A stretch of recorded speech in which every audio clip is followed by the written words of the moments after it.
Today, I will show how to buy shares of Artisan Partners Asset Management, Inc. Artisan Partners is an investment management firm offering active strategies for institutional and retail clients. It trades on the NASDAQ under the ticker APAM.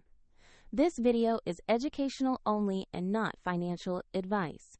Investing carries risks, and past performance does not predict future results. To purchase APAM, you will need a brokerage account, and I will use eToro as an example to demonstrate the steps. After registering, you must verify your account, typically by uploading a government ID, and add funds before you can place an order. Use the platform search bar and type the ticker APAM to find the listing. Select the result that shows Artisan Partners Asset Management, Inc. on NASDAQ to access the correct stock page. On the asset page, review the company summary and the price chart for context. Confirm the exchange reads NASDAQ and the ticker is APAM to ensure this is the right stock. To buy, click the Buy or Trade button. Enter the amount you want to invest or the number of shares.